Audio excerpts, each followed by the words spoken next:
Him and his 16-year-old girlfriend and two journalists from Vice that were making a documentary about him end up going into the jungle. So the cops come to investigate and question McAfee. And he immediately hides by burying himself in the sand and placed a box over his head. Some trolling that he regrets.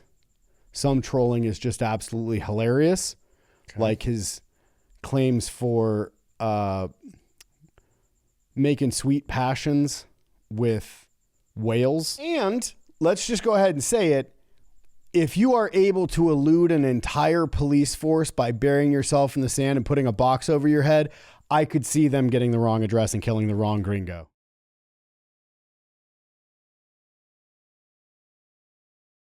Yeah, McAfee, can't wait to hear from you. Not exactly your biggest fan. Come on the show. I'm going to leave that one alone. So being that he is convinced the Belize government is going after him for this murder, he goes on the run, right? Him and his 16-year-old girlfriend and two journalists from Vice that were making a documentary about him end up going into the jungle, right?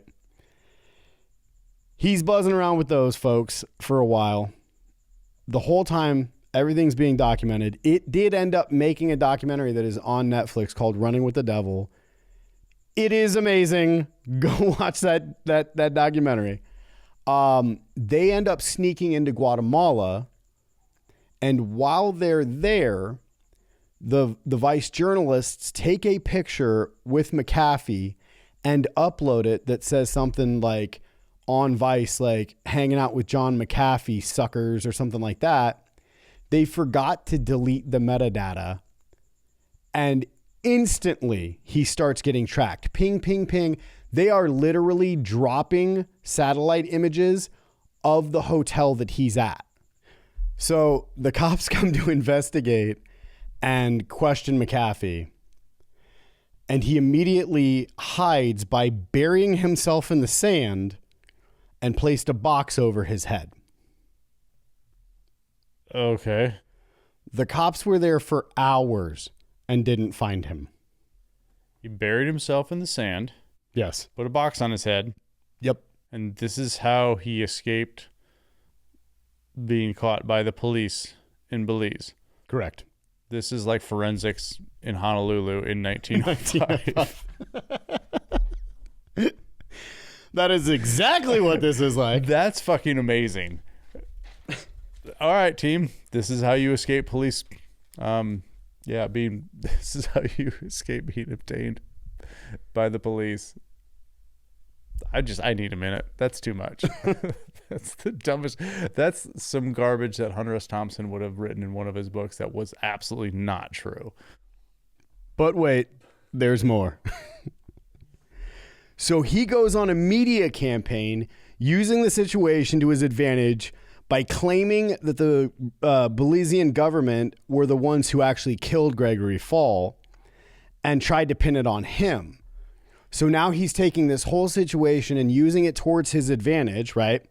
He offers a $25,000 reward for any person that he can prove was the one that killed Gregory Faull. So now he looks like a good guy, right? He also sends his deepest condolences to Gregory Faull's family. Of course he does, yeah. Well, I mean, right. Who wouldn't? And as well was going on a podcast junket telling people, you know, I don't even think Gregory Faull poisoned my dogs. He had dogs and, you know, he was a dog owner and he loved his dogs. So he wouldn't kill mine. They're casual acquaintances now. Yeah. Oh. Yeah. Oh. But they're casual acquaintances in as much as he also went on, quote, by saying, I don't think I ever said more than 15 words to the guy. Huh. But also associated murder. Yeah. But no. No? That didn't happen. Oh, right. That Speculation. For entertainment purposes only? The Belizean government did it. That's all right. That's what he says, right? Oh, it was. Why would they want to unalive him? A warlord that owns Carmelita? The restrictions, the curfews, the jail. No, not him. Oh. Why would they kill the neighbor, Gregory Faull? Well, because they could frame McAfee for it. Oh, that's quite the elaborate plan. Yeah. Huh. But then he goes deeper. Oh, there's more. There's always more. There's 3 hours of this, isn't there? No, I think we're going to be able to do this in a normal week slot. It'll be okay. Because a lot of it, dude, it's pretty wild. And I do have pages more of notes. However, there's some fantastic stuff here. And as much as you may absolutely hate the guy, right? There's a lot of trolling that you know he did, right? Some trolling that he regrets. Some trolling is just absolutely hilarious, like his claims for making sweet passions with whales. Oh, I didn't know that was a thing that a man could do. Correct. And many tweets explaining exactly how to do it. And then later was like, any person that believed me is an absolute idiot. Like, thank you for showing me who you are. You're a moron. However. Oh, wait. Okay. Could I get a timeline on some of this? Because at this point, I'm not sure if we're still in the 90s or if, like, what is happening right now chronologically. Let me check my notes. Okay. Fair enough, sir. Take a minute. This is what happens when Eddie does a story with notes. I would hate to get chewed up in the comments because we didn't give you a moment to cross-reference your notes. Yeah, it's like 2013. Okay. Yeah. Okay. So it's this millennia. Yeah, like I said, I'm running through a lot of this real fast because no worries. There's still more. No judgment passed, sir. So, again, he's like, I think it's the Belizean government. They're coming after me. They killed him to blame it on me. Okay. Claiming he was in fear for his life, he decides to go on the run because he's then saying that, wait, maybe they were attempting to do a hit on me. Oh. And they went to the wrong house. Oh, they got them mixed up. And let's just go ahead and say it. If you are able to elude an entire police force by burying yourself in the sand and putting a box over your head, I could see them getting the wrong address and killing the wrong gringo. That's a tale as old as time. Murdering the wrong person. The wrong gringo. Yeah. That old chestnut. Tell you what.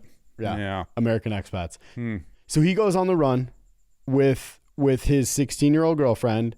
As you do. And 2 vice reporters. Also, totally normal behavior. Right. Yeah. So they're in the jungles of Belize. I've gone on the run with who doesn't? With my lover and 2 reporters. It's just totally like. You're what kind of lover, Brandon? Female. Oh, you don't want to say anything specific? No, it's a woman. Oh, is it a woman? And the reporter's a female also. No, those are dudes. No, everyone is the woman.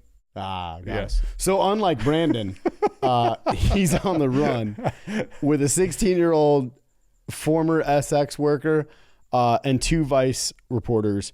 And while they're on the run, they end up crossing into Guatemala, and the 2 vice reporters end up posting a picture with McAfee where they're just kind of hanging out with him, and it says, "We're hanging out with John McAfee, suckers." And they forgot to delete the metadata from the picture. Within moments, people are posting satellite images of the hotel that McAfee is at. Okay. That is the level of shit starter he was, that within minutes of this happening, people have already found all of these things and posted the hotel that he's staying at. That's a different kind of celebrity. I don't even know that you would call that celebrity, because this dude was on a level of, like, it seems like he was on the opposite side of Jeffrey Epstein. And there's a lot of weird similarities there, just saying. However, it doesn't involve the same players. But it sounds like he was on the outside of it, and there's stuff to be explained there as well. So after all this stuff goes viral and it's popping off, clearly they leave the hotel and they go on the run for another month. The Guatemalan government picks him up and arrests him for entering the country illegally. Everything starts happening where they're talking about extradition, back to Belize. He's convinced he's going to be killed if he goes back to Belize, right? Yeah. Literally the prime minister of Belize came out and like talked about him and was like, you know, he's a bit of a conspiracy theorist. You know, I mean, I think he's, you know, aside from being a bit of a kook, like he's not a bad guy. Like, so clearly paid off. Clearly getting paid. Are you tired of big corporations farming you for views? So are we. We're just two poor guys that are trying to put together a podcast. So if you can give us some help by doing a like, share, comment, subscribe, or save, it helps us trend in the algorithms. Thanks.